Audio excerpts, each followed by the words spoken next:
Makanya menggunakan arsiran, menggunakan garis-garis tekanan yang tegas sehingga menimbulkan kesan kalau tampan, stylish, dan cool itu biasanya lebih disukain sama cewek-cewek.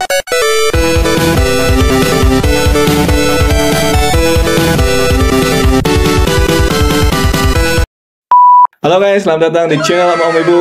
Hari ini kita mau bahas mengapa anime tahun 80 sampai 90 itu badannya keker-keker ya, karakternya dibandingin anime tahun 2000-an ke atas.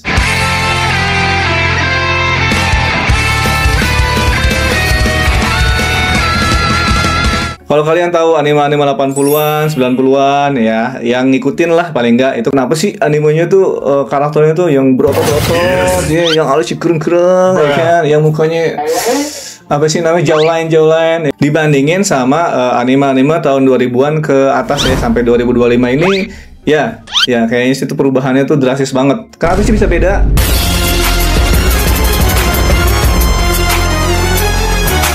Anime pada zaman itu, ya karakter tahun 80 sampai 90-an itu terinspirasi dari karakter superhero dan film-film di luar Jepang ya, kayak di Amerika gitu ya. Kalau di Amerika sendiri itu kayak Terminator. Hasta la vista, baby.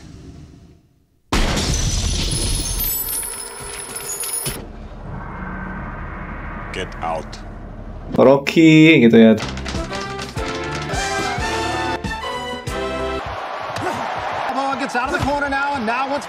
Conan Barbarian, Hercules, Then torture us to death. Thing you're ever gonna see. Die!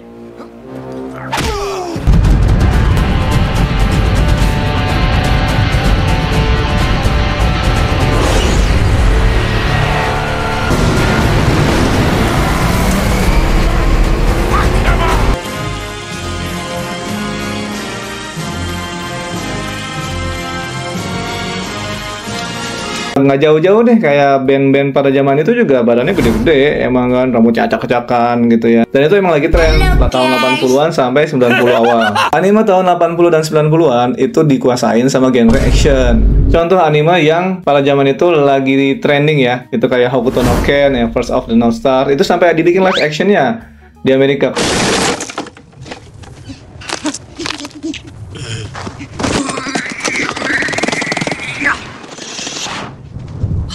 You're already dead. Dan rata-rata karakter animenya tuh berotot ya, keker gede-gede gitu ya, yang sekali tonjok langsung meledak gitu kan, atau yang sekali tusuk langsung robek gitu. Omae wa mou shindeiru. Nani?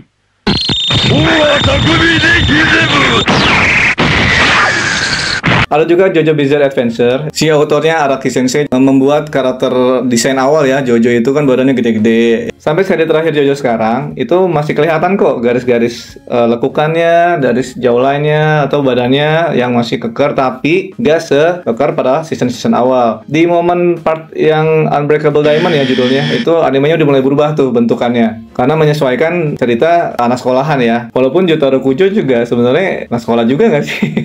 Badannya nggak banget, gede banget. Yare yare da ze. Jojo da wa? Jojo?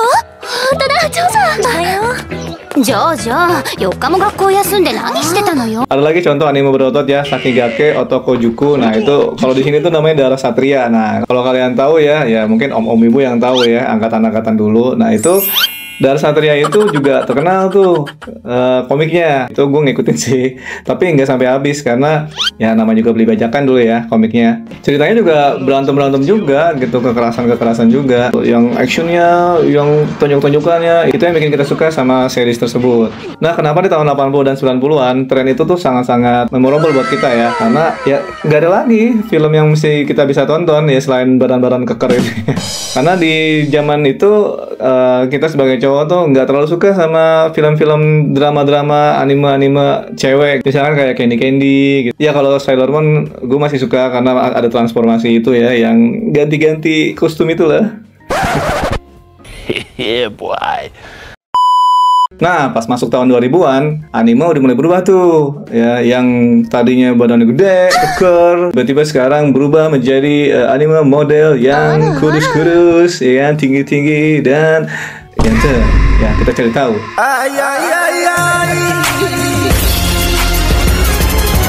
Masuk tahun 2000-an, anime ternyata disukai lebih global, lebih mendunia. Akhirnya dibuatlah karakter yang mengikuti tren pada zaman itu ya, kayak idol group. Contoh di Jepang dan di Korea, sehingga mangaka merubah desain dari karakternya tinggi, kurus, atau karakter yang rambutnya pendek. Kalau dulu tuh panjang-panjang juga, terus badannya gede-gede gitu, yang rambutnya mekar-mekar gitu ya. Nah dulu kan baju kekar robek, sedikit-sedikit robek gitu kan. Kalau sekarang kan lebih style, bajunya juga lebih rapi, terus punya karakter unik. Karena karakter yang dibuat seperti itu, akhirnya animasi lebih meluas ya, nggak cuma ke cowok, tapi cewek juga nontonin. Cowok tampan, stylish, dan cool itu biasanya lebih disukain sama cewek-cewek. Dan ternyata penonton dari luar Jepang juga lebih suka karakter-karakter yang seperti ini. Nah, di era ini genre sudah mulai banyak guys. Jadi nggak cuman genre action, tapi juga mulai genre komedi, genre romance. Nah, di era sekarang tuh bisa disebut eranya bisonen ya. Jadi cowok-cowok cantik, ya, yang tampan, yang cool gitu ya. Dulu mah nggak terlalu ganteng, nggak usah. Yang penting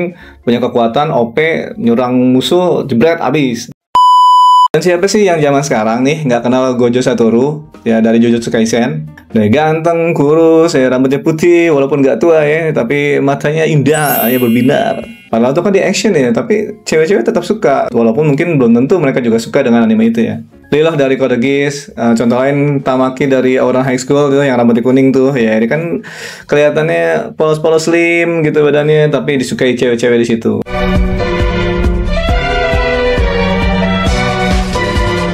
Nah, pada zaman dulu karakter anime dibuat sama mangakanya menggunakan arsiran, menggunakan garis-garis tekanan yang tegas sehingga menimbulkan kesan bahwa karakter tersebut lebih karismatik, lebih ekspresif, dan dulu artnya juga dibikin masih pakai manual ya. Kalau sekarang kan sudah memakai aplikasi desain ya, jadi perbedaannya bisa dilihat dari situ. Nah, desain di zaman sekarang itu biasanya rambutnya juga halus gitu ya, dan permainan warnanya juga nggak terlalu mencolok ya. Kalau sekarang lebih ke pastel, lebih soft tone-nya. Karena pendistribusian animenya semakin meluas, sehingga karakter-karakter anime juga berubah tuh. Mangaka yang membuat karakter harus mengikuti tren zaman sekarang.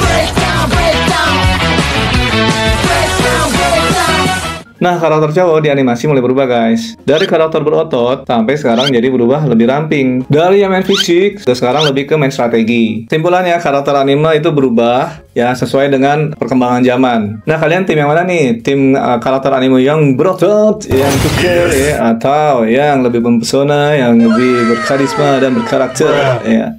Tulis di kolom komentar ya guys. Kalau kalian sudah bosan dengan anime-anime zaman sekarang gitu ya, kalian bisa lihat tuh di internet ya, cari tahu aja gitu anime tahun 80-an yang disukai sama teman-teman ibu, om-om ibu pada zaman itu.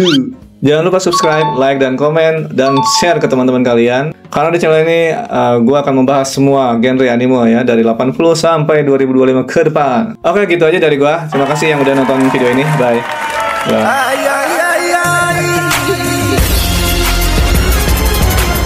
Nah, pada zaman itulah di tahun 80-an 90-an itu ya. Karena mengikuti tren pada zaman itu. Contoh kayak film-film di Amerika ya, Terminator, ya kan, terus Hulk Hogan sih. Nah, dulu gitu.